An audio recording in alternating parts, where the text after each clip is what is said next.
Hello and welcome to my channel. So we are continuing with the playlist on international trade finance. Already 15 videos are uploaded under this playlist.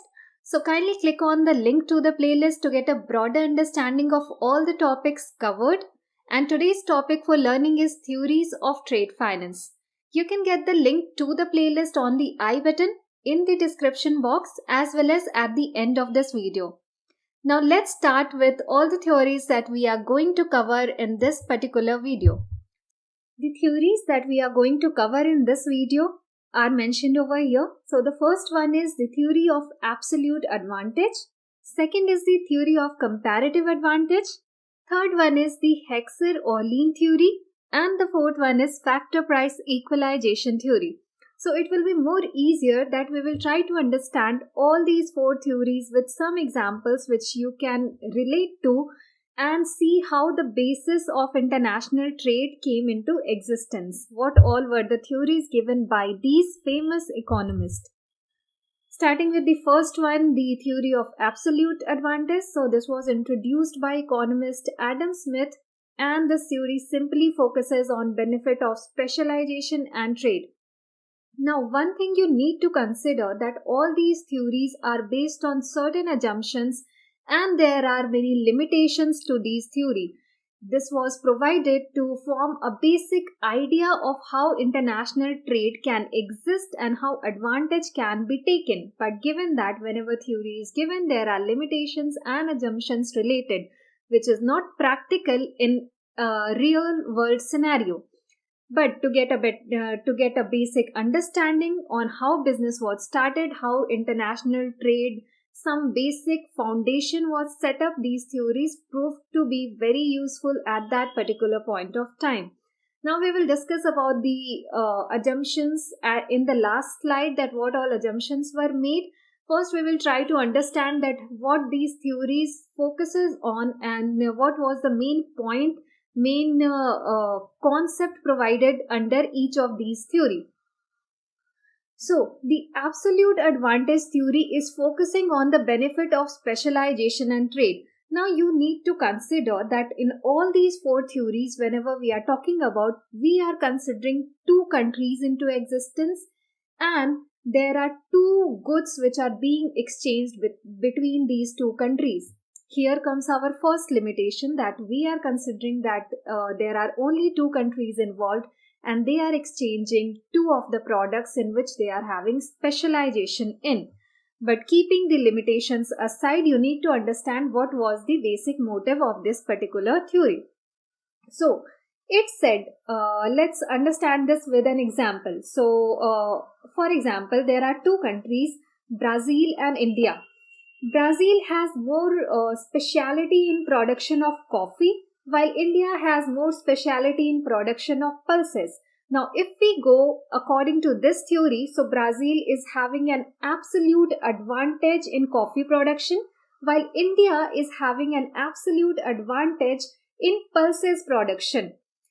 You can consider different factors for this reason, maybe the climatic condition, maybe the resources that are available. Keeping all those things in a line, one of the countries is having that expertise in coffee production, another country is having the expertise in pulses production. Now, according to this theory, the country where it is having its absolute advantage should focus on producing only that product. And for other product, it can trade with another country. So in this case, India should be producing pulses and Brazil should be producing coffee, and then both these countries can do trade with each other, which means that coffee can be exported from Brazil to India and pulses can be exported from India to Brazil. So both can form a trade alignment, deciding that I will be producing the thing that I have my specialization in, you produce the thing that you are having your specialization in. This way we both can lower our cost and we both can fulfill the need of each other countries. So this was the basic idea provided in this theory of absolute advantage, that you should take benefit of your specialization where you are having absolute advantage, because if you know the skill, if you are having the proper climatic condition, if you are having the available resources for production of one particular commodity, you should grow that commodity on a large scale. And another product in which you don't have that much skill or that particular favorable condition, you can easily import that from another country, because if you are going to produce all the products on your own, you will be incurring more cost. You are not having absolute advantage in every of the product. So the good in which you are having absolute advantage, you produce that good. And if you want to import other products, you just do a trade off with other country and get the product imported while exporting the product which you have made with your absolute advantage. So in this way, it's said that both countries can gain from their relative trade advantage. Now let's just read this once to make it more clear. If a country can produce certain goods at a lower cost because availability of resources like labor, raw material and production capacity is better than other countries, then it has an absolute advantage and can trade the same with another country for import of other goods that it does not have specialization in producing. Okay, so you need to understand the crisp behind this theory, which was that you don't need to incur cost on producing things in which you are not having that particular skill set. You can depend on other countries and you can import that good. You should focus on producing things that you are good at, which is taking benefit of your absolute advantage. Now, as I said, there were many limitations to these theories. One such limitation is that it is considering that, let's take our example again. So, Brazil is producing coffee, India is producing pulses, but what is the exact value? If we are exchanging the same quantity of pulses with same quantity of coffee, is it having a fair value? Is it having a fair exchange value? So, value was not mentioned in this particular theory. It was lacking over there, or we can say that it doesn't explain about the trade pattern, and its applicability is also limited to modern economy, where there is diversification in technology, innovation and process. Maybe you are having favorable condition, but we are having the technology with which we can produce at a larger scale. So in modern economy it won't be applicable. But again, this theory's main purpose was to give you a basic idea that you should take advantage of your specialization and export goods to earn income, earn better money, and further you can import those goods which you are not able to produce at a lower cost. Now let's come to our second theory, which is the theory of comparative advantage. This theory was given by economist David Ricardo. This theory suggested that even if one country doesn't have an absolute advantage in producing any particular good, it can still benefit from comparative advantage. Now, see, our first theory was talking about absolute advantage, that you are specialized in one particular thing, in producing one particular good. But what if a country is not specialized in producing any particular good? It does not have speciality in producing any particular good. It is not having an absolute advantage. Another country is having that absolute advantage in 2 or 3 products maybe. So how to bring that trade again between the two countries? So this was explained in the theory of comparative advantage. Now it says, but before proceeding, I think we should again take an example which would make this really clear. And this example I just read on internet, which was very good and easy to understand. So I will quote the same example so that you can also understand it easily. So we are taking an individual's example, not on the basis of country. So suppose, just take the example of a famous basketball player who is Michael Jordan. Now, beside being a famous basketball player, a good basketball player, he is also a fastest typist, giving him an absolute advantage. So Michael Jordan is also is a famous basketball player, is a very good basketball player, and also known for his typing speed, is also one of the fastest typists. Now he is having absolute advantage in both of these skills. So here we will talk about opportunity cost. if Jordan is engaging himself in typing activity, being good at typing practices, if he is engaging himself in typing activity, he will lose a large income that he can earn within that particular time by playing basketball. So he is losing on the income that he can gain from playing of basketball and earning from that. So here is an opportunity cost involving. Whenever he is doing the typing activity, he knows he is good at that. But the income, if we compare, so the income earned from basketball is far higher than being a typist. So here, Michael Jordan has to compromise with one of his absolute advantage. So if he want to utilize his time for one particular activity, he will have to give up on typing activity and he will have to pursue his basketball activity, because he knows that the earning is higher on that particular activity. Now, opportunity cost of losing the another one is less over here. So, in turn, he can hire one typist who can do the typing activity for him, and the typist will be having a comparative advantage. Now, comparative advantage thus means the ability of one to produce a particular good at lower opportunity cost compared to other country. So, suppose one country is able to produce both of these products. Again, taking our own example that Brazil was producing coffee and India was producing pulses. Now, suppose assuming that Brazil was good in both of those productions, they can also produce coffee they were having absolute advantage in producing coffee also. They were having absolute advantage in producing pulses also, while India was not having absolute advantage in producing any of these. Now, in that case, what exactly should Brazil do? If we are supposing that there are only two countries and there are only two goods which have to be exchanged between the both, so if the Brazil is engaging himself in producing both the things, then another country is lacking of that particular opportunity, and here Brazil is totally is not taking the maximum benefit out of the production capacity. Now, Brazil is both in good is good in both production of coffee as well as pulses, but can decide on the opportunity cost. Now, opportunity cost talks about that.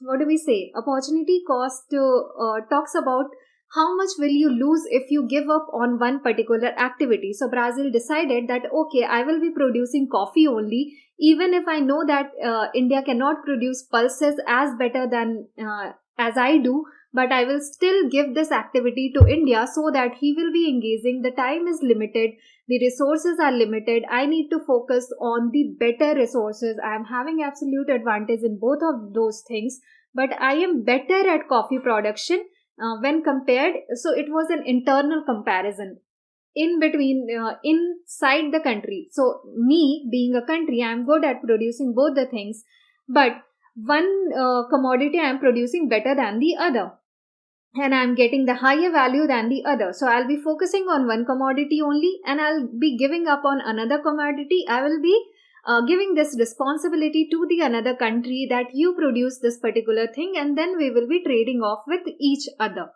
So this was about comparative advantage, where one party is having both the absolute advantage of both the goods, but still it provides that opportunity to the another country where the loss of a particular country is less. So it will be what do we say that it is like you are delegation of work. So you have to delegate one of your work to another so that you can trade with each other and time can be utilized and there could be efficient trade between both the country. So the theory of comparative advantage shows that even if a country enjoys an absolute advantage in the production of goods, trade can still be beneficial to both the trading partners.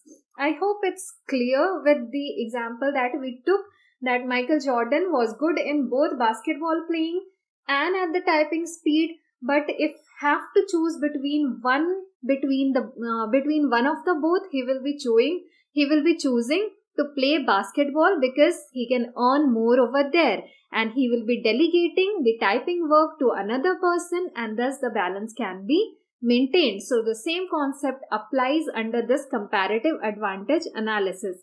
Again, it is having its own limitations. As I said, that these theories are based on certain assumptions and the limitations, where we are taking just example of two countries, and we are also taking the assumption that the market which exists is a perfect competition where there are many sellers and buyers, but everyone is having that equal resources and equal opportunities, and not one country can have monopoly over any one production of goods. So monopoly concept is not there, assuming that there is perfect competition concept, and the resources are fully utilized and the time is being fully utilized. Now let's move to our third theory, which is the Hexer-Ohlin theory. This was introduced by the economist Elie Hexer and Bertil Ohlin jointly, and thus it is known also as factor proportions theory.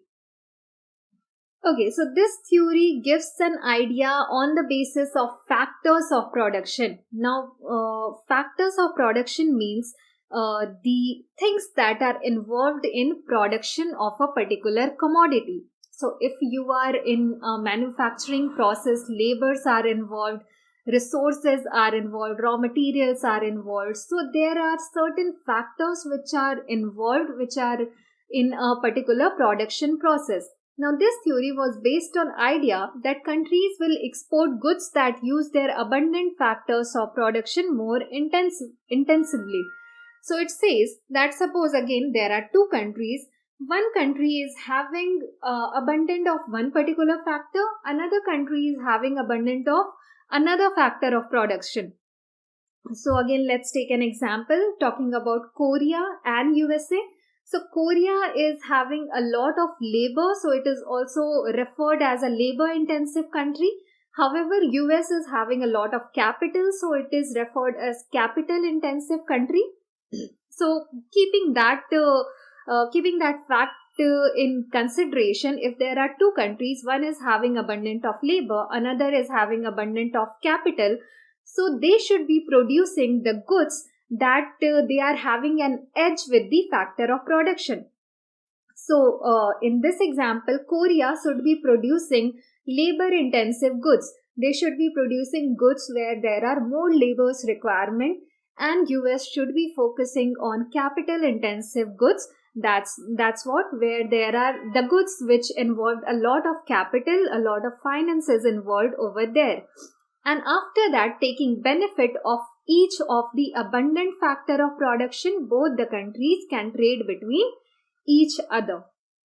So if we are just understand that capital intensive means producing of machines and equipments, and where there are requirement where a lot of capital investment is required to produce goods, while labor intensive goods means where there is a large number of labors are required to carry out production. If we take examples, capital intensive products could be manufacturing of automobiles, steel production, telecommunication. Labor intensive activities can be agriculture, mining, food services, hospitality, etc. So one country can engage itself in agricultural production, another country can engage itself in steel production, and then they both can trade between each other. So this theory establishes and focuses on factors of production, which says that if you are having an edge over one particular factor, you should use the best of that. If another country is having edge over another factor of production, they should be using that particular edge, and then the trade can be done between both the countries. Coming to our next theory, the factor price equalization theory. Under absolutely free trade, the price of traded products as well as the price of factors of production such as labor, land and capital will be equalized among countries. Now this theory tried to explain that over a longer period of time, this factor, taking advantage of the factor of production, will not be useful, because over a long period of time, this won't be an advantage. This won't be an advantage because of the mobility of factors of production. Now, suppose if one country has more of factor like labor, and another country has less labor but they are better in capital, as we took the example of Korea and USA. So Korea was having a lot of labor and USA was having a lot of capital, so it can provide better wages. However, in Korea, the labor were not getting enough wages paid. So if we are considering that these factors can have mobility and they can move from one place to another, so in free movement scenario, the laborers from Korea will be moving to USA, and then they will, for better wages, for better earning over there. And in a long run, the concept of taking advantage of one particular factor of production will be in vain, because the movement is now there, keeping the opportunities, looking at the opportunities. The factor of production can be moved from one place to another. Thus, due to movement of factor, this will no more be able to produce a comparative advantage for one particular country. So the factor price equalization theory said that in long run, when factors will start moving from one country to another country, one particular country will not having that absolute or comparative advantage over one single factor. Now let's see certain assumptions of international trade theories. So the first one is that these theories consider two countries, two goods model, which is not applicable in real scenario. We are talking about global world where there are many countries, where there are a large number of products and services.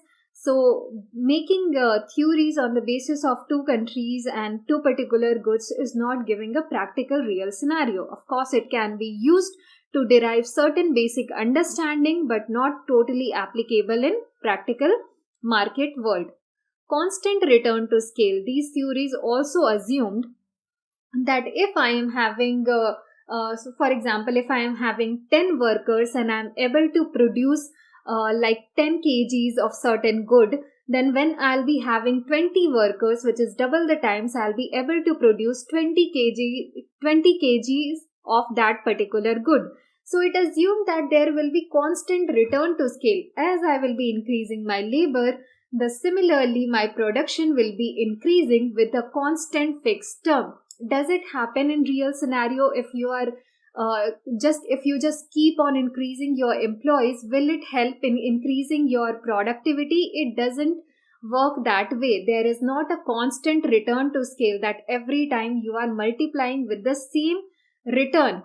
So these theories were based on constant return to scale, that if I am having advantage in one particular thing and I am using it on benefit purpose, multiplying it, then I'll be having the same increasing returns likewise. But it doesn't happen in real market, real economical scenario. Fixed resources and constant technology. So these theories were also based on assumption that one country is having one particular resource and the technology is constant between both the countries. So both the countries having the same level of technology. There is no innovation, there is no skill set, they know equally the same, and they are having fixed resources that can be utilized. Then it assumed that there is perfect competition. Even if one country is having edge in producing two of the goods equally better and efficient way, it cannot create its monopoly. Assuming that there is perfect competition, there are large number of buyers and sellers having equal opportunities. So there cannot be monopoly created in the market. One of the assumption was also that there is full employment. So if a country is having X number of resources, all the X number of resources are being utilized. There is a concept of full employment. However, this is not again applicable in practical real scenarios. So these were certain assumptions which were behind the international trade theories. It comes with its own limitations. but this theory was one upgradation to the previous one. So if we took an example of absolute advantage, it basically mentioned that if you are specialized in one thing, you can trade off with another thing.